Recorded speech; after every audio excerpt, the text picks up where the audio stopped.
നമസ്കാരം. മലയാളി വാർത്തയിലേക്ക് സ്വാഗതം. സംസ്ഥാനത്ത് സ്വർണ്ണവിലയിൽ ആശ്വാസകരമായ വാർത്തയാണ് കഴിഞ്ഞ കുറച്ച് ദിവസങ്ങളായി വരുന്നത്. ജൂൺ മാസം ആരംഭം തന്നെ ശുഭവാർത്തയാണ് ആഭരണം വാങ്ങാനായി കാത്തിരിക്കുന്നവർക്ക് ലഭിച്ചത്. വ്യാഴവും വെള്ളിയും ഒരേ വിലയിൽ വിപണനം നടന്ന സ്വർണ്ണത്തിന് ശനിയാഴ്ചയും വീണ്ടും കുറവ് രേഖപ്പെടുത്തിയിരുന്നു. ഇന്നലെ നിരക്കുകളിൽ മാറ്റമില്ലാതെ തുടർന്നു. ഇന്ന് 320 രൂപയാണ് ഒരു പവൻ സ്വർണ്ണത്തിന് കുറഞ്ഞത്. ഇതോടെ 52,880 രൂപ നിരക്കിലാണ് ഇന്ന് സംസ്ഥാനത്ത് വ്യാപാരം നടക്കുക. 1 ഗ്രാം സ്വർണ്ണത്തിന് 6,610 രൂപയാണ് ഇന്നത്തെ നിരക്ക്. 55,000 തൊട്ട് സ്വർണ്ണവില കുറഞ്ഞത് ആഭരണം വാങ്ങാനായി കാത്തിരുന്നവർക്ക് വലിയ ആശ്വാസമാണ്. മാത്രമല്ല, സ്വർണ്ണത്തിൽ നിക്ഷേപിക്കുന്നവർക്കും ഇതൊരു അവസരമാണ്. സ്വർണം വിൽക്കാനുള്ളവർക്ക് അല്പം കൂടി കാത്തിരിക്കാം. ആഗോള വിപണിയിലും വില കുറഞ്ഞിട്ടുണ്ട്. ഓഹരി വിപണിയിൽ ഉണ്ടായ ചലനങ്ങളും അന്താരാഷ്ട്ര വിപണിയിൽ സ്വർണ്ണവിലയിൽ ഉണ്ടാകുന്ന മാറ്റങ്ങളുമാണ് വിലയെ സ്വാധീനിക്കുന്നത്. മാർച്ച് മാസം 29-നാണ് ആദ്യമായി സ്വർണ്ണവില 50,000 കടന്നത്. അന്ന് ഒറ്റയടിക്ക് 440 രൂപ വർദ്ധിച്ച് 50,400 രൂപയായാണ് സ്വർണ്ണവില ഉയർന്നത്. പിന്നീടുള്ള ദിവസങ്ങളിൽ ഏറെയും കുറഞ്ഞു നിന്ന സ്വർണ്ണവിലയാണ് ഈ മാസം 2-ാം തീയതി മുതൽ വീണ്ടും ഉയരാൻ തുടങ്ങിയത്. All Kerala gold and silver merchants association സംസ്ഥാന കമ്മിറ്റി നിശ്ചയിച്ചിട്ടുള്ള 3-അംഗ കമ്മിറ്റിയാണ് സംസ്ഥാനത്ത് സ്വർണ്ണവില നിശ്ചയിക്കുന്നത്.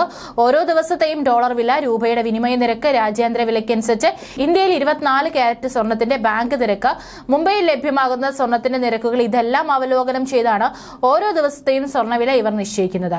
കേരളത്തിലെ 95% സ്വർണ്ണ വ്യാപാരികളും ഇന്ത്യയിലെ ഒട്ടുമിക്ക സംസ്ഥാനങ്ങളിലെയും അസോസിയേഷനുകളും കമ്മിറ്റി നിശ്ചയിക്കുന്ന വിലയാണ് പിന്തുടരുന്നത്.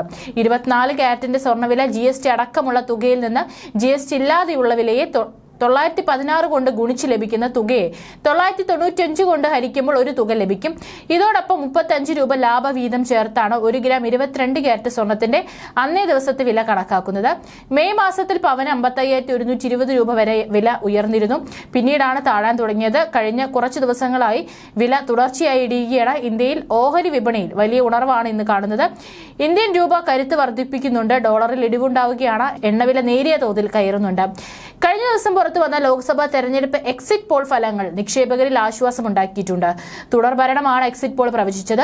ഇതോടെ സാമ്പത്തിക നയത്തിൽ മാറ്റമുണ്ടാകില്ലെന്ന നിക്ഷേപകരുടെ കരുതലാണ് ഓഹരി വിപണിയിലെ ഇന്നത്തെ മുന്നേറ്റത്തിന് കാരണം. അതേസമയം നാളെ പുറത്തുവരാനിരിക്കുന്ന ലോക്സഭാ ഫലം വിപണിയും ഉറ്റുനോക്കുകയാണ്. ഡോളർ സൂചികയിൽ ഇടിവ് വന്നു എന്നതാണ് ആഗോള വിപണിയിലെ പ്രധാന മാറ്റം.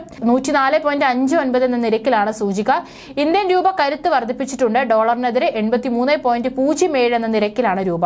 ഡോളർ സൂചിക ഇടിയുന്നത് സ്വർണ്ണവില കയറാൻ കാരണമാകും. അതുകൊണ്ട് തന്നെ വരും ദിവസങ്ങളിൽ സ്വർണ്ണവിലയിൽ ചാഞ്ചാട്ടത്തിന് സാധ്യതയുണ്ട്.